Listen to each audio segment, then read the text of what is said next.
Alright guys, what's up? This is Austin here, sporting the dabbing Santa sweater I just picked up. It's pretty sweet.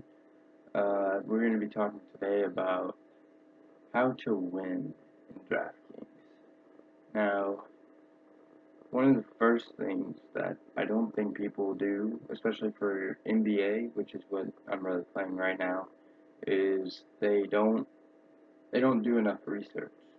Research is key to literally everything in NBA. In NBA, if you do not do your research, you will not win. There's so many different things that can happen in NBA, like players just getting taken out at the last second, to coach just decides not to play him as a starter. There's a lot of different things that happen because there's so many games in NBA. Now, we're not going to get into the whole NBA thing because that's not what this video is about. This video is about how to build your bankroll in DraftKings. And this will work, I believe, for all of the sites, not just DraftKings, but we're going to talk about building the bankroll.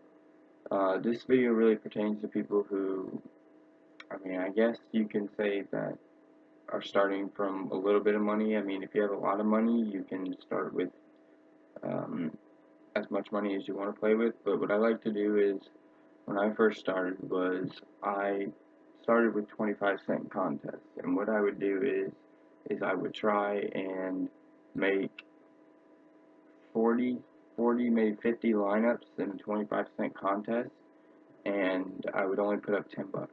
It'd be $10 for 50 lineups.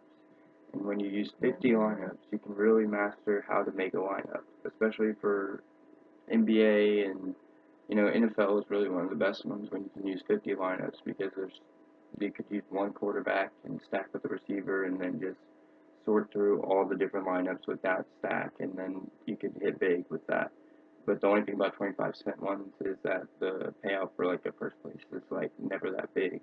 But when you're just starting out, if you're doing 50 lineups with $10 and say, one of them you get 30 plays, you get 15 bucks. So there, if out of those 50 lineups you don't have a single one that is getting in the money, then I just I don't know what to tell you. You're not doing something right. Because if you use 50 lineups, the majority of your lineups should make money and you should win at least your money back. And that's what's good about doing the 25-cent ones, because you can win your money back and you can learn how to build lineups successfully. Because when you limit yourself to doing the $3 ones, the $5 ones, and the $10 ones, and all these expensive ones, you're not doing many lineups. You're maybe doing 5 at the most. When you do these 25-cent ones, you're doing about 50 if you do $10, and that's just $10. But now I know DraftKings does 50 limit lineups for the 25-cent one and some of the other ones, so you can only do 50 lineups now. But still, using 50 lineups is going to be your best bet for just starting out. You're able to see how good certain lineups do. You're able to experiment with some lineups because it's only 25 cents. So that's one of my main tips, is to really just make a ton of lineups and see what works best for you. That's going to work the best for NBA. I know that when I used it this past weekend for NFL, and I did a Cam Newton and Ted Ginn Jr. stack, and I just let an optimizer pick the rest of the people for every single lineup, and I still have 10 Hightower to go in every lineup, and I'm in the lineup, and I put $10 down, and I'm winning 26 right now with every single one of my lineups with Tim Hightower to go. So it works really well. I've used it to build my bankroll at first. That's how I got pretty good at DFS. I've won probably over 3 grand in DFS total. One of my biggest payouts was in PGA, and I won $800 off 75 bucks.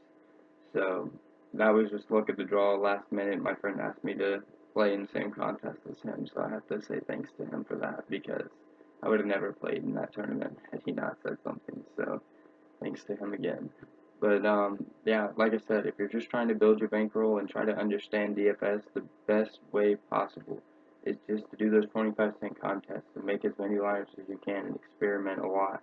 with doing those 25-cent lineups, and I guarantee you, it's only 50 cents, but if you win, but you know, if you make it in the money, it's only 50 cents, but if you keep doing that over a long period of time, you're going to build a pretty solid bankroll, and then by that time you'll have figured out a good strategy that works, and you can do a lot more lineups than maybe a $3 contest or a $2 contest or a $1 contest, and just work your way up to the bigger, you know, entry fees, and that way you can, you know it works for you. But other than that, when building bankroll, another good way is just to do the 50/50s. Like I said, you still have to know what works best, and you still have to make a good lineup because those 50/50s are still pretty difficult to place in, especially for NBA. NBA is probably one of the hardest DFS games that you can play in. Last year, I really struggled with it. It was when I first joined. That's what I played, and I really struggled with it. I did really good in MLB and NFL, and now I'm doing pretty good in NBA now that I have studied, done my research, and know more of the players. So, really, you gotta know the sport too. You can't be winning money if you don't know what you're even talking about, or you don't know anybody in the sport. So really, you really want to do your research in NBA because it's a huge help. Other than that, for building bankroll, um, if you're just starting out, I'd definitely say stay away from the big expensive GPP tournaments and stuff, and just try your luck in head-to-heads or 50/50s, or like I said, do the 25-cent GPPs and put 50 lineups in there and figure out what works for you. Um, Other than that, if you guys want to see any other videos on anything from Draftkings or any of them, just let me know. And have a good day. Merry Christmas.